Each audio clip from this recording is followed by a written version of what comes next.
കൂടുതൽ വാർത്തകളും വീഡിയോകളും കാണാൻ ഈ ചാനൽ സബ്സ്ക്രൈബ് ചെയ്യുക. കൂടെ ബെൽ ബട്ടൺ അമർത്തുക. ഏഷ്യ ലൈവ് ടിവിയിലെ ഫെങ്ഷുയി പ്രോഗ്രാമിലേക്ക് ഏവർക്കും സ്വാഗതം.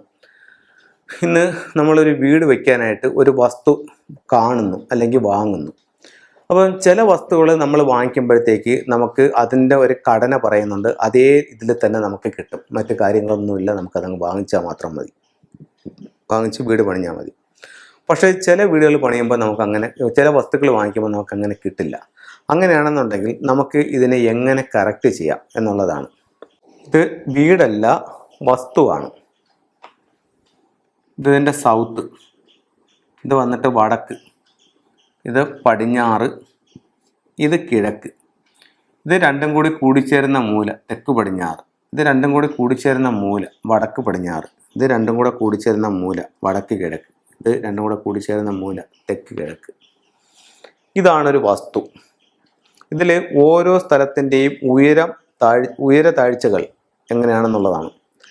ഈ വസ്തുവിൽ ഏറ്റവും ഉയർന്നു നിൽക്കേണ്ട സ്ഥലം കന്നിമൂല, തെക്ക് പടിഞ്ഞാറ് മൂല. ഏറ്റവും ഉയർന്ന് അവിടെ ഇരിക്കണം. ഏറ്റവും ഉയർച്ചയുള്ള ഒന്നാമത്തെ സ്ഥലം. അതിനേക്കാൾ നമുക്കിപ്പോൾ ഇത് എങ്ങനെ കണ്ടുപിടിക്കാൻ പറ്റുമെന്ന് വെച്ച് കഴിഞ്ഞാൽ വാട്ടർ ലെവൽ വെച്ച് നമുക്കിത് കണ്ടുപിടിക്കാൻ, കറക്റ്റ് ചെയ്യാനൊക്കെ പറ്റും. പിന്നെ മറ്റേ വീട് കെട്ടിടം പണിയുന്ന മേസ്തിരിമാരൊക്കെ പറഞ്ഞു കഴിഞ്ഞാൽ അവർ വാട്ടർ ലെവൽ വെച്ച് ഇത് കറക്റ്റ് ചെയ്ത് തരും.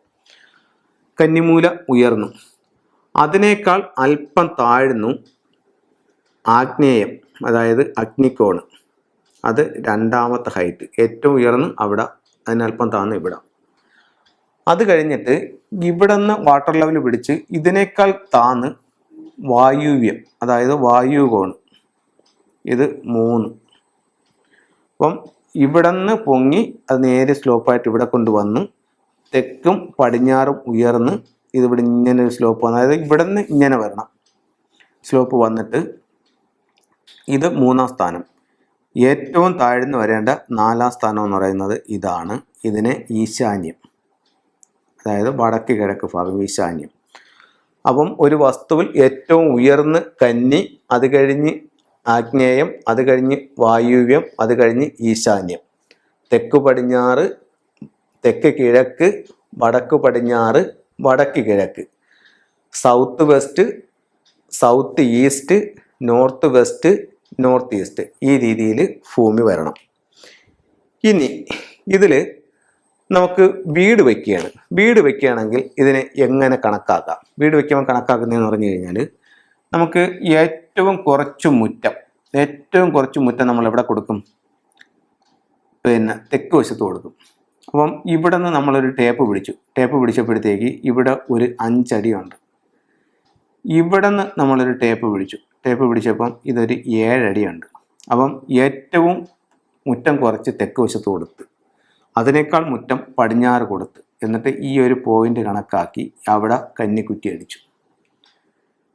അടിച്ചിട്ട് പിന്നെ ഇവിടെ നിന്ന് ആദ്യം കിഴക്കോട്ട് ചരട് പിടിച്ചു, പിന്നെ നമ്മൾ ഇങ്ങോട്ട് ചരട് പിടിച്ചു, വീട് പണിഞ്ഞു.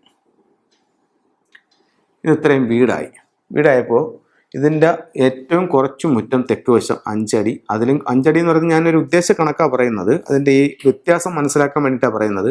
5 അടി, അതിലും കൂടുതൽ പിന്നെ പടിഞ്ഞാറ് വന്ന്, അതിലും കൂടുതൽ വടക്ക് വന്ന്, വടക്ക് ഇപ്പോൾ ഒരു 15 അടി ഉണ്ടെന്ന് വെച്ചു, അതിലും കൂടുതൽ കിഴക്ക് വന്നു. ഇങ്ങനെയാണ് നമ്മളൊരു വീടിൻ്റെ മുറ്റം കണക്കാക്കുന്നത്. അപ്പോൾ ഇത്തരത്തിലുള്ളൊരു മുറ്റം കണക്കാക്കിക്കൊണ്ട് നമുക്കിതിനെ കറക്റ്റ് ചെയ്യാനായിട്ട് സാധിക്കുന്നതാണ്. അപ്പം ഇതാണ് ഒരു വസ്തുവിൻ്റെ ഉയർന്നു നിൽക്കേണ്ട സ്ഥലങ്ങളും അതിൻ്റെ മുറ്റത്തിൻ്റെ കണക്കും ഇതാണ്. ഇപ്രകാരം നിങ്ങളത് കറക്റ്റ് ചെയ്യണമെങ്കിൽ ഇതിൻ്റെ ഒരു എനർജി, അത് നമുക്ക് അറിയിക്കാവുന്നതിൻ്റെ അപ്പുറമാണ് ആ ഒരു എനർജി നമ്മുടെ വസ്തുവിൽ ഉണ്ടാവുകയും അതിൻ്റെ ഒരു ഐശ്വര്യം നമുക്ക് ഉണ്ടാവുകയും ചെയ്യും. അപ്പോൾ ഇത്തരത്തിൽ ഓരോരോ ചെറിയ കാര്യങ്ങളാണെങ്കിലും നിങ്ങളുടെ ജീവിതത്തിൽ വലിയ മാറ്റങ്ങൾ ഉണ്ടാക്കാനായിട്ട് ഫെങ്ഷുയിക്കും വാസ്തുവിനും സാധിക്കും. അപ്പോൾ അതനുസരിച്ച് നിങ്ങളൊന്ന് കറക്റ്റ് ചെയ്യും. ഇതിനകത്ത് വെച്ച് എൻ്റെ പ്രോഗ്രാം കണ്ട ആൾക്കാർക്ക് അറിയാം, നമ്മൾ ഓരോ സ്ഥലത്തും അത് ചെയ്യുമ്പോൾ നമ്മുടെ ലൈഫിൽ ഉണ്ടാകാവുന്ന ആ വ്യത്യാസങ്ങൾ. ഒത്തിരി ആൾക്കാർ വിളിച്ച് സാറ് പറഞ്ഞ കണക്ക് ഞാൻ അത് ചെയ്തു, ഇത് ചെയ്തു, എനിക്ക് ഇന്ന മാറ്റം ഉണ്ടായി, അതുണ്ടായി, അങ്ങനെ ഒരുപാട് ആൾക്കാർ പറയുന്നുണ്ട്. നമ്മൾ നേരിട്ട് വിളിച്ച് കൺസൾട്ട് ചെയ്തിട്ട് നമുക്ക് ഇന്ന മാറ്റങ്ങൾ മാറ്റങ്ങളുണ്ടായി, ഇന്നത് നേടി എന്നെല്ലാം പറയുന്നുണ്ട്. അങ്ങനെ ഒരുപാട് ആൾക്കാർക്ക് അതിൻ്റേതായിട്ടുള്ള പുരോഗതികളും കാര്യങ്ങളും ഉണ്ട്. ഒരു വ്യക്തിയുടെ ജീവിതത്തിൽ വലിയ വലിയ മാറ്റങ്ങൾ വരുത്താനായിട്ട് ഫെങ്ഷുയിക്ക് സാധിക്കും, അല്ലെങ്കിൽ വാസ്തുവിന് സാധിക്കും എന്നുള്ള കാര്യത്തിൽ യാതൊരു സംശയവുമില്ല. എല്ലാവർക്കും എല്ലാ ഐശ്വര്യങ്ങളും ഉണ്ടാവട്ടെ എന്ന് പ്രാർത്ഥിച്ചുകൊണ്ട് നിർത്തുന്നു. നന്ദി, നമസ്കാരം.